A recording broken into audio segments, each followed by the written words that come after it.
요즘 가장 뜨거운 사회적 이슈는 바로 술입니다. 단순한 음주가 아니라 술이 만든 사건, 사고들이 연달아 터지고 있죠. 연예인, 유명인, 일반인 가릴 것 없이 술에 취해 한 행동 때문에 인생이 뒤바뀌는 일이 계속되고 있습니다. 잘 나가던 연예인이 갑자기 음주 후 운전, 폭행으로 인해 논란에 휩싸여 자숙하거나 활동을 중단하는 일이 더 이상 낯설지 않습니다. 술을 마셔서 제 정신이 아니었습니다. 이 한마디로 용서받을 수 있을까요? 왜 어떤 사람은 술을 마시면 행복해지고, 어떤 사람은 폭력적으로 변하고, 기억조차 잃어버리고 난폭한 개가 될까요? 도대체 술은 인간의 뇌에서 무슨 일을 벌이고 있는 걸까요? 술을 마시면 사람이 갑자기 딴 사람처럼 변하는 걸 본 적 있을 겁니다. 평소엔 조용하고 착하던 사람이 술만 들어가면 폭력적으로 바뀌고 펑펑 울고 같은 말을 계속 반복하고 다음 날엔 아무것도 기억하지 못하죠. 이건 의지의 문제도 단순한 술버릇의 문제도 아닙니다. 이건 술이 뇌 안에서 일으키는 화학 반응 때문이에요. 뇌에서 어떤 일이 벌어지는지 알게 되면 이런 행동들이 꽤 위험한 신호라는 걸 알 수 있습니다. 더 무서운 건 이런 변화가 술을 많이 마셔야만 생기는 일이 아니라는 사실입니다.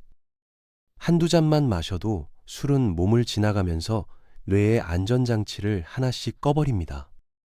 안전장치가 꺼지면 작은 폭탄들이 차례로 터지기 시작하죠. 술이 몸에 들어가면 가장 먼저 위에서 흡수되고 곧바로 피 속으로 섞입니다. 이때 술의 양이 많지 않아도 흡수 속도는 매우 빨라서 몇 분 안에 술은 온몸을 돌아다니기 시작하죠. 뱃속에 음식이 있다면 흡수되는 속도는 늦어지는데 그 이유는 음식이 위로 가는 길을 방해하여 술이 소장으로 내려가는 시간이 느려지고 그만큼 흡수 속도도 늦어집니다. 빈속에 마시면 금방 취하고 밥을 먹고 마시면 천천히 취하는 이유가 바로 이것 때문입니다. 피 속으로 들어간 술은 바로 간으로 향합니다. 간은 우리 몸에 들어온 독을 처리하는 거대한 쓰레기 처리장 같은 곳이죠. 그런데 이 처리장이 술을 다루는 방식은 생각보다 꽤 복잡합니다. 술이 도착하면 처리장 안에서 일하던 청소부들이 분리수거 봉투와 빗자루를 들고 정신없이 청소 준비를 시작합니다. 이때 가장 먼저 도착한 청소부는 ADH라는 직원입니다. 이 직원은 마이웨이 빌런입니다. 다른 청소부들은 쓰레기가 들어오면 분리수거부터 순차적으로 일을 시작하지만 이 청소부는 분리수거할 쓰레기들의 불을 질러버립니다. 불에 타고 있는 플라스틱, 비닐에서는 유독성 물질이 나옵니다. 이 청소부가 간에서 술을 아세트알데히드라는 독성 물질로 바꾸는 역할을 합니다. 이 유독성 물질 때문에 술을 마시면 머리가 아프고 속이 울렁울렁 거립니다. 그래서 아침에 숙취가 오고 머리가 아프고 토할 것 같은 거죠. 그래서 간은 급하게 두 번째 청소부인 ALDH를 호출합니다. ALDH는 첫 번째 청소부와는 완전히 다른 고인물입니다. 이 청소부는 이런 일이 익숙하다는 듯 불을 끄고 뒷수습을 하기 시작합니다.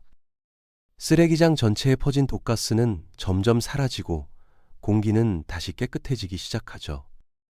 이 청소부가 독성 물질을 인체에 무해한 아세테이트로 바꿔주는 역할을 합니다.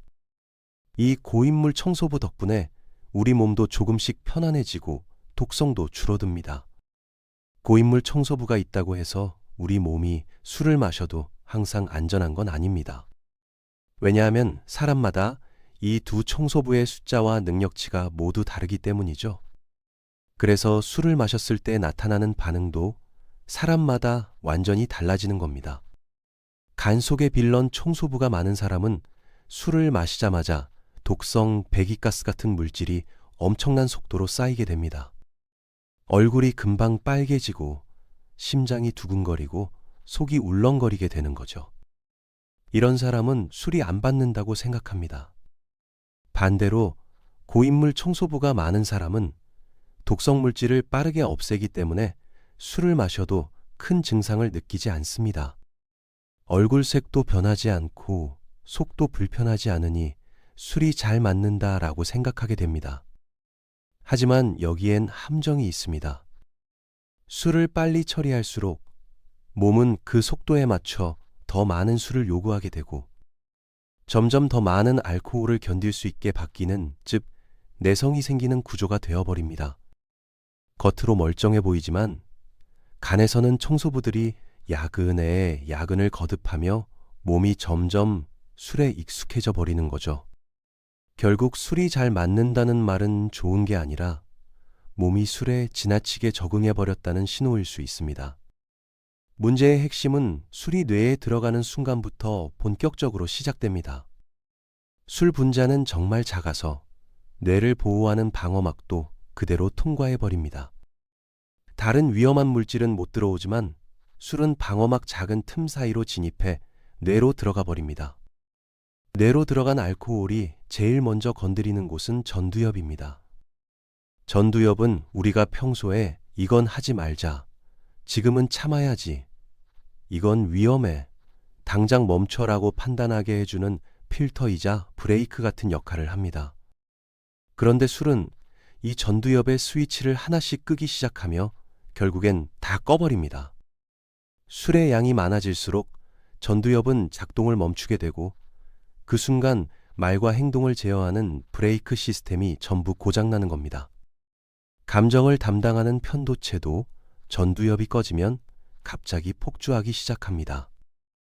평소에는 전두엽이 편도체를 잡고 있어서 감정이 크게 폭발하지 않지만 술이 들어가면 이 균형이 무너집니다. 그래서 감정이 제어되지 않고 격해지고 작은 일에도 흥분하게 됩니다.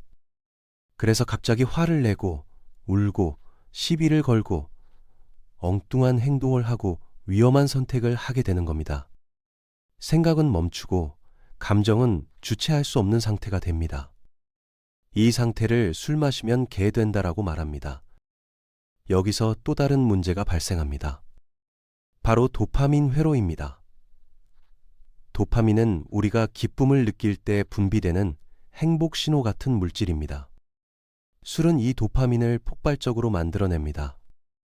그래서 술을 마시면 별 이유 없어도 갑자기 기분이 좋아지고 말이 많아지고 들뜨는 느낌이 생기는 겁니다. 문제는 뇌가 이 도파민 폭발을 기억한다는 점입니다.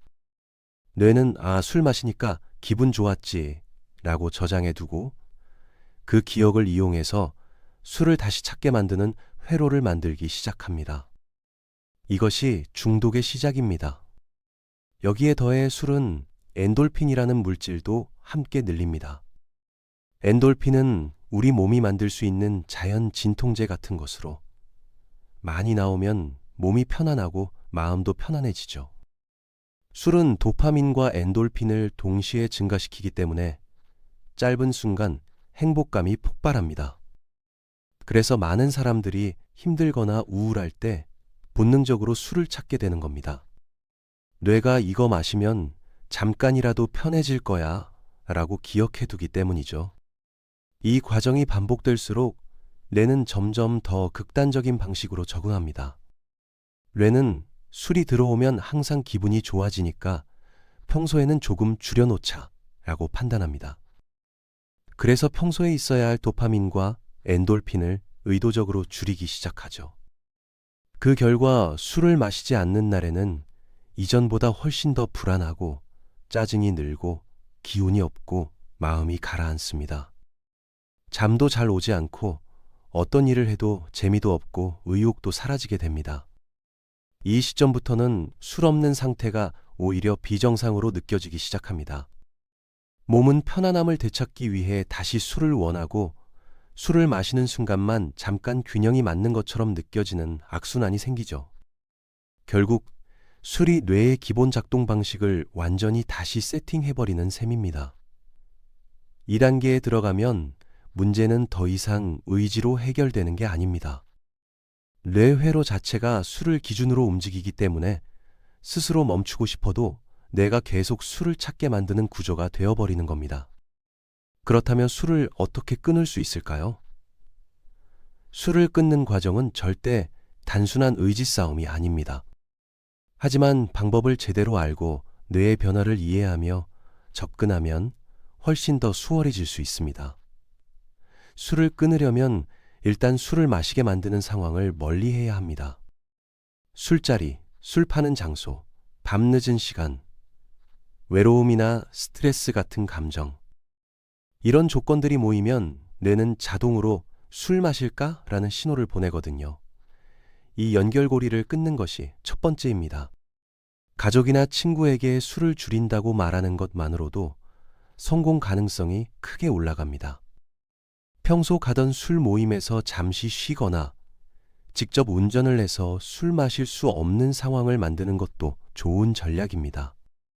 이렇게 하면 주변 사람이 술을 권하지 않게 되고 여러분이 술자리를 피할 때도 이해해 주게 됩니다. 대신 그 시간을 대체할 무언가가 필요합니다.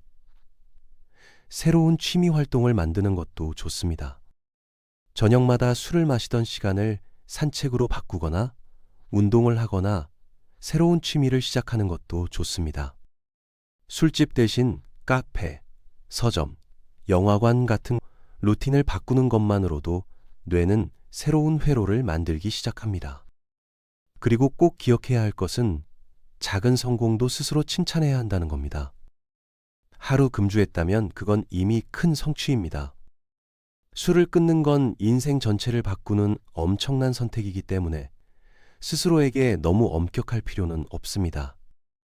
하지만 이런 방법이 전혀 효과가 없고 술을 안 마시면 손이 떨리거나 불안하거나 잠을 못 자는 수준이라면 전문적인 치료가 반드시 필요합니다.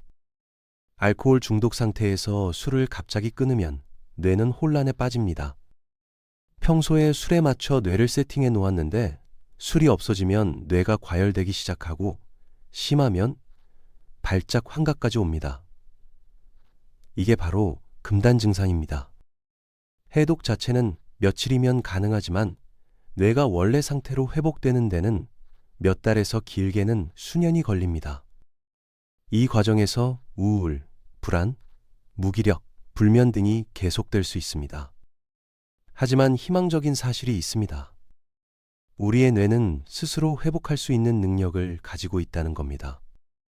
술 때문에 바뀐 회로는 술이 사라진 환경에서도 다시 건강한 방향으로 돌아올 수 있습니다. 처음 술을 끊으면 잠이 안 오고 짜증이 나고 집중이 안 되고 우울한 느낌이 들 수 있습니다. 한순간에 회복되지 않을 수 있습니다. 좋아졌다가 다시 힘들어졌다가를 반복하면서 뇌는 천천히 균형을 되찾습니다.